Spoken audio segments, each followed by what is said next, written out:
जय माता दी। ओम नमो नारायण। आज हम श्री विष्णु पुराण के दूसरे अंश के 6ठे अध्याय का श्रवण कर रहे हैं। भिन्न भिन्न नरकों का तथा भगवान नाम के महात्म्य का वर्णन। श्री पराशर जी ने कहा कि हे विप्र, तदंतर पृथ्वी और जल के नीचे नरक है, जिनमें पापी लोग गिराए जाते हैं। हे महामुने, उनका विवरण सुनो।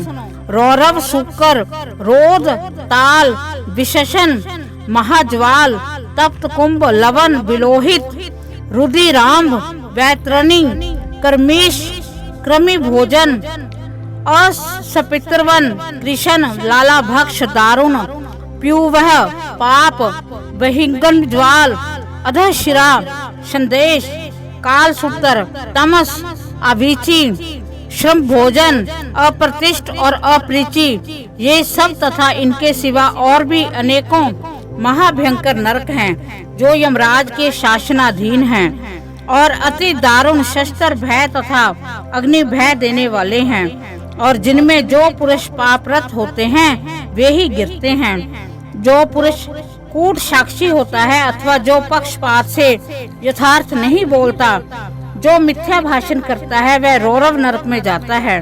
हे मुनिस्तम, भ्रूण नष्ट करने वाले, ग्राम नाशक और गो हत्यारे लोग रोध नामक नरक में जाते हैं। जो श्वासोच्छ्वास को रोकने वाला है, वो मद्यपान करने वाला, ब्रह्मघाती, स्वर्ण चुराने वाला तथा जो पुरुष इनका संग करता है, ये सब शूकर नरक में जाते हैं। क्षत्रिय अथवा वैश्य का वध करने वाला ताल नरक में तथा गुरु स्त्री के साथ गमन करने वाला, भागनी गामी और राजदूतों को मारने वाला पुरुष तप्त कुंड नरक में पड़ता है। सती स्त्री को बेचने वाला, कारागृह रक्षक, अशव विक्रेता और भक्त पुरुष का त्याग करने वाला, ये सब लोग तप्त लो नरक में गिरते हैं। पुत्र वधु और पुत्री के साथ विषय करने वाला पुरुष महाज्वाल नरक में गिराया जाता है। जो नराधम गुरुजनों का अपमान करने वाला और उनसे दुर्वचन बोलने वाला होता है, और जो वेद की निंदा करने वाला, वेद बेचने वाला या अगम्य स्त्री से संभोग करता है, हे द्विज, वह सब लवन नरक में जाते हैं। चोर तथा मर्यादा का उल्लंघन करने वाला पुरुष विलोहित नरक में गिरता है। देव, द्विज और पितरगण से द्वेष करने वाला तथा रतन को दूषित करने वाला कृमि भक्षक नरक में, और अनिष्ट यज्ञ करने वाला कुर्मिश नरक में जाता है। जो नराधम पितृगण, देवगण और अतिथियों को छोड़कर उनसे पहले भोजन कर लेता है, वह अति उग्र लाला भक्ष नरक में पड़ता है और वान बनाने वाला वेदक नरक में जाता है। जो मनुष्य कर्णा नामक वान बनाते हैं, जो खड़गादी शस्त्र बनाने वाले हैं, वह अति दारुण विशेषण नरक में गिरते हैं। प्रतिग्रह करने वाला, अयाज्य, याचक और नक्षत्रोपजीवी पुरुष अधोमुख नरक में पड़ता है। साहस करने वाला पुरुष प्यूवय नरक में जाता है। अकेले ही स्वाद भोजन करने वाला और लाख मांस, रस, तिल और लवण आदि बेचने वाला ब्राह्मण भी उस नरक में गिरता है।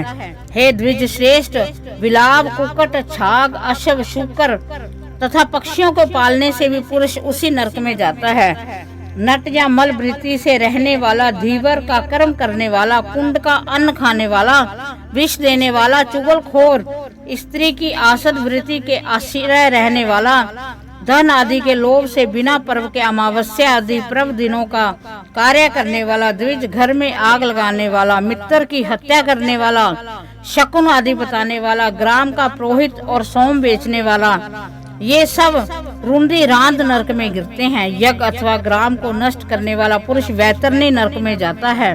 तथा जो लोग वीर्यपत आदि करने वाले, खेतों की बाढ़ तोड़ने वाले, अपवित्र और छल वृत्ति के आश्रय लेने वाले होते हैं, वह कृष्ण नरक में गिरते हैं। जो वृथा ही वनों को काटता है, वह अस्पितर वन नरक में जाता है। मेषोपजीवी और व्याधघन बहिगवे ज्वाल नरक में गिरते हैं। तथा हे द्विज, जो कच्चे घड़ों अथवा ईंट आदि को पकाने के लिए उनमें अग्नि डालते हैं, वह उसमें ही जाते हैं। व्रतों को लोप करने वाले तथा आश्रम से पतित होकर ही प्रकार के पुरुष छंदस नामक नरक में गिरते हैं। जिन ब्रह्मचारियों का दिन में तथा सोते समय वीर्यपात हो जाता है अथवा जो अपने ही पुत्रों से पढ़ते हैं वह लोग श्रोव जल नरक में गिरते हैं। इस प्रकार ये तथा अन्य सैकड़ों हजारों नरक हैं जिनमें दुष्कर्मी लोग नाना प्रकार की यातनाएं भोगा करते हैं। इन उपरोक्त पापों के समान और भी सहस्रों पाप कर्म हैं। उनके फल मनुष्य भिन्न भिन्न नरकों में भोगा करते हैं। जो लोग अपने वर्ण आश्रम धर्म के विरुद्ध मन वचन अथवा कर्म से कोई आचरण करते हैं वह नरक में गिरते हैं। अधोमुख नरक निवासियों को स्वर्ग लोक में देवगण दिखाई दिया करते हैं और देवता लोग नीचे के लोकों में नारकी जीवों को देखते हैं। पापी लोग नरक भोग के अनंतर क्रम में स्थावर कृमि जलचर पक्षी पशु मनुष्य धार्मिक पुरुष देवगण तथा मुमुक्षु होकर जन्म ग्रहण करते हैं। हे महाभाग, मुमुक्षु पर्यंत इन सब में दूसरों के अपेक्षा पहले प्राणी सहस्र गुण अधिक हैं। जितने जीव स्वर्ग में हैं उतने ही नरक में हैं। जो पापी पुरुष प्रायश्चित नहीं करते वे ही नरक में जाते हैं। भिन्न भिन्न पापों के अनुरूप जो जो प्रायश्चित है उन्हीं को महर्षियों ने वेदार्थ का स्मरण करके बताया है। हे मैत्रेय, स्वामी भूमन आदि स्मृतिकारों ने महान पापों के लिए महान और अल्पों के लिए अल्प प्रायश्चितों की व्यवस्था की है, किंतु जितने भी तपस्यात्मक और कर्मात्मक प्रायश्चित हैं उन सब में श्री कृष्ण स्मरण सर्वश्रेष्ठ है।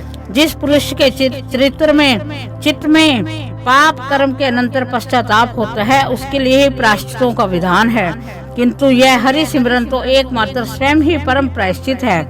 प्रातः काल, सायंकाल, रात्रि अथवा मध्याह्न में किसी भी समय श्री नारायण का स्मरण करने से पुरुष के समस्त पाप तत्काल क्षीण हो जाते हैं। श्री विष्णु भगवान के स्मरण से समस्त पाप राशि के भस्म हो जाने से पुरुष मोक्ष पद प्राप्त कर लेता है।